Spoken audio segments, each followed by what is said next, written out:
नमस्कार, जनमत की पुकार में आपका स्वागत है। भाजपा ने सिख समाज से जो वायदा किया था उसे पूरी तरह से निभाया है, जैसा कहते भारतीय जनता पार्टी के वरिष्ठ नेता कुलदीप सिंह भोगल।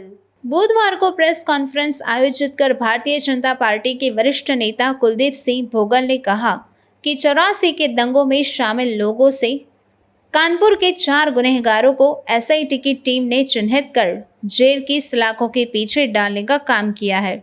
जिन 4 लोगों को एसआईटी ने जेल में डाला है उनमें सफीउल्लाह खां, अब्दुल रहमान, विजय नारायण और योगेंद्र सिंह का नाम शामिल है। ये वही लोग हैं जिन्होंने निहत्थे सिखों का नरसंहार किया और गुरु ग्रंथ साहिब की बेअदबी की। इसके लिए श्री भोगल ने प्रधानमंत्री नरेंद्र मोदी, गृह मंत्री अमित शाह और भाजपा के वरिष्ठ नेताओं को धन्यवाद देते हुए कहा कि भाजपा ने सिख समाज से जो वायदा किया था उसे पूरी तरह से निभाया है। इसके लिए सिख समाज भाजपा का आभारी रहेगा। मैं सबसे पहले प्रेस का धन्यवाद करता हूँ। एक ऐसे इशू के ऊपर आज यहाँ आए, आपका बहुत बहुत धन्यवाद। मैं धन्यवाद करता हूँ बख्शी जी का, जो दिल्ली प्रदेश में वाइस प्रेसिडेंट है, बंटी जी जो सिख साहिब में संयोजक है, रघुवंशी जी, इनका धन्यवाद करता हूँ। हमारे वकील साहब जिन्होंने ये मेरे साथ मिल के लड़ाई लड़ी, प्रसून कुमार जी। सबसे पहले मैं आपको नवंबर 1984 में जो कुछ हुआ 38 साल में, दिल्ली हो, कानपुर हो, बुखारो हो, चास हो, हरियाणा हो, जहां पर नवंबर 1984 का नरसंहार हुआ। दिल्ली के बाद कानपुर एक ऐसा राज्य था जहां पे किसी को पता ही नहीं था कि यहाँ पे नरसंहार हुआ है, 127 लोग मारे गए, मगर वहां पे किसी को नाम नहीं पता था कि ये कौन लोग हैं कौन नहीं। मैंने 3 साल में आरटीआई में गया, 3 साल लग गए मुझे, क्योंकि सबसे ज्यादा कांग्रेस की सरकार थी, वहां से वो नाम नहीं आ रहे थे। जब भारतीय जनता पार्टी की सरकार आई, जब राजनाथ सिंह जी पहले वहां मुख्यमंत्री बने, उस टाइम मुझे ये जो नाम थे वो सामने आए और उसके बाद मैंने लड़ाई शुरू कर दी। जब बीजेपी की सरकार आई, मोदी जी 2014 में प्रधानमंत्री बने, तो फिर एक बार लड़ाई के सिलसिले को मैंने तेजी लाई। उसमें मैंने राजनाथ सिंह जी गृह मंत्री थे, उनसे मैंने अपील की, गृह मंत्री जी आपने एक बात कही थी मोदी जी ने, जहां जहां हमारी स्टेटें हैं वहां पे एसआईटी वो खुद कर ले। मगर मैंने सुप्रीम कोर्ट का सहारा लिया। मैं अपने वकील प्रसून कुमार जी को कहा कि इसकी एक जनहित याचिका तैयार की जाए। जनहित याचिका में हमने सुप्रीम कोर्ट में 2 चीजें मांगी थी, एक सीबीआई इंक्वायरी और एक एसआईटी का गठन हो। और जब योगी जी की सरकार आई तो वहां पे एसआईटी का गठन हुआ 2019 में। एसआईटी का गठन हुआ तो उसको टाइम 3.5 साल लग गए एसआईटी को अपना काम किया।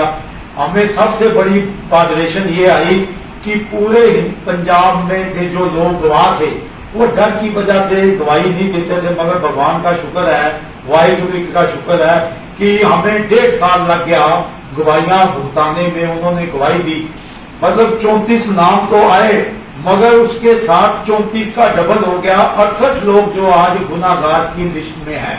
आज मैं यूपी सरकार का और सबसे पहले मैं धन्यवाद करता हूं नरेंद्र मोदी जी का, जिन्होंने कह के इस काम में तेजी लाने को कहा। साथ में अमित शाह जी, और उनसे मेरी टेलीफोन पर मैंने उनको बात बताई सारी। उन्होंने मुझे आश्वासन दिया, भोगल साहब आप थोड़ा इंतजार कीजिए, आपको कुछ लोग जो है पहली लिस्ट में हम करने जा रहे हैं। और मुझे उन्होंने टाइम भी दिया था, किसी वंश कारण वो चले गए बाहर तो टाइम नहीं मिल सका, मगर टेलीफोन पे बात हुई उनसे, मैंने सारी उनको बात बताई। क्योंकि अमित शाह जी का धन्यवाद इसलिए कर रहा हूँ कि जो होम मिनिस्टर है और सारी पुलिस, स्टेटों की पुलिस उनके नीचे आती है। और साथ में मैं यहाँ के बीजेपी के प्रधान आदेश गुप्ता जी का, जब मैंने बीजेपी ज्वाइन की तो 24 दिसंबर को, आज 6 महीने हो गए हैं। मैंने उनको यहाँ यही बात कही थी कि मेरा सबसे बड़ा जो यहाँ आने का मतलब ये है कि मैं सबसे पहले वो जो दोषी लोग हैं, वो दोषी लोग वो जेल की सलाखों में जाने चाहिए।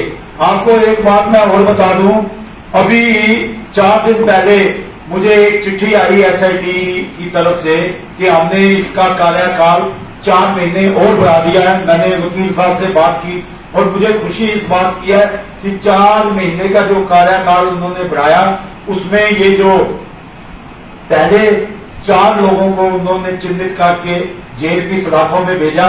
मैं ये जो 4 लोग हैं उनके नाम भी बता रहा हूं और इसमें जो फोटो आई है वो भी मैं आपको बता रहा हूं। सबसे पहले नाम है सफीर उल्लाह पुत्र सादिक खान, मोहम्मद शिवपुरी, घाटनपुर थाना, चाटमपुर जनपद कानपुर, औतर उम्र करीब। दूसरा नाम है, उम्र है 64 वर्ष, योगिंदर सिंह उर्फ बच्चन बाबा, पुत्र स्वर्गीय सुरेंद्र सिंह, जलाला थाना, घाटमपुर जनपद कानपुर, औतर उम्र करीब 65 वर्ष। श्री विजय नारायण सिंह उर्फ बच्चन सिंह, पुत्र स्वर्गीय शिव नारायण सिंह, वेदा थाना, घाटमपुर जनपद कानपुर, औतर उम्र 62 साल। अब्दुल रहमान उर्फ लंबू, पुत्र स्वर्गीय रामजीनी, चौकीदार, वेदा थाना, घाटमपुर जनपद कानपुर, औतर उम्र करीब 65 साल। इन 60 लोगों में से 4 लोग जो है आज उन्होंने गिरफ्तार किया है। लगातार उन्होंने 4 महीने का टाइम जो लिया है कि हम 4 महीने के अंदर अंदर इन सब को वो करेंगे, पर मुझे उम्मीद है ये तो 5-6 दिन में ही लाइन लग जाएगी। और ये जो दोषी लोग हैं जिन्होंने वहां पे निहत्थे सिखों का नरसंहार किया, उस गुरु ग्रंथ साहब को अगर भेंट किया जिसमें सारे भक्तों की वाणी है, और हमें आज 38 साल हो गए। ये बात श्री अटल बिहारी वाजपेयी जी ने कही थी। आज मुझे याद है जब मैं उनको मिलने गया था, उन्होंने कहा था हम आए ना आए, मगर जब बीजेपी की सरकार आएगी, फुल फ्लैश में होगी, तब हम ये जो दोषी हैं ये जेल की सलाखों में भेजेंगे। मैं उनका सिर झुका के उनको नमस्कार करता हूं, मोदी जी को नमस्कार करता हूं सिर झुका के, और साथ में अमित शाह जी को गर्दन झुका के मैं करता हूं। ये कोई मेरा अपना काम नहीं था, ये कौम का काम था। कौम ने 38 साल में अगर योग अपना मोदी जी ना आते, ये लोग जेल की सलाखों में ना जाते। सज्जन कुमार जो थे वो सबसे बड़े कांग्रेस के मगरमच्छ थे, 1 नंबर के बदमाश थे। वो जब पुलिस जाती थी वो वहां पे इकट्ठा करके उनको पकड़ लेते थे। मैं शाबाशी देता हूं बीजेपी पार्टी को और शाबाशी देता हूं अमित शाह जी को, जिन्होंने ये इतना बड़ा काम किया। और आज सिख जगत में एक लहर दौड़ गई है। बेशक वो पंजाब में बैठा है, वो यूपी कानपुर में बैठा है, वो दूसरी जगह जो हरियाणा जालना दंगे हुए जबलपुर में बैठा है। आपको पता है जो जबलपुर में हरविंदर सिंह जी बब्बू थे, जो मिनिस्टर रहे हैं बीजेपी सरकार में, उनके चाचा को और पिता को जिंदा जलाया गया था। और वो परसों मुझे कहने लगे भोगल साहब अब वो दोषी कब हमारे भी जाएंगे जो जेल की सलाखों में जाएंगे। मैं कहा वो जल्दी जाएंगे। मुझे अमित शाह जी पे विश्वास है, क्योंकि ऐसे इंसान जो होते हैं, गृह मंत्री मेरे से टेलीफोन पे बात की, भोगल साहब आप बिल्कुल खामोश हो जाइए, चुप रहिए, ये मेरा काम है और ये लोग जेल की सलाखों में जाएंगे। भगवान का शुक्र है 6 तारीख को मेरे पास SIT की चिट्ठी आई और उसके बाद आज हो गई 15 तारीख। आज वो 4 बंदे अंदर चले गए और वहां पे मैंने प्रेस कॉन्फ्रेंस भी रखी है यूपी में। मैं क्या, मुझे कोई परवाह नहीं, अगर मुझे मार भी देते हैं, वो वहां कह रहे हैं अगर कुलदीप सिंह भोगल यहाँ आया हम उसकी हत्या कर देंगे, मुझे कोई परवाह नहीं है, उन दोषियों की जो मर्जी करते रहे। मैं बीजेपी का धन्यवाद करता हूं और साथ में प्रसून कुमार जी का, बख्शी जी का, टोनी जी का, जिन्होंने आज यहाँ बैठ के प्रेस कॉन्फ्रेंस में हिस्सा लिया। आप कुछ पूछना चाहते हैं तो धन्यवाद।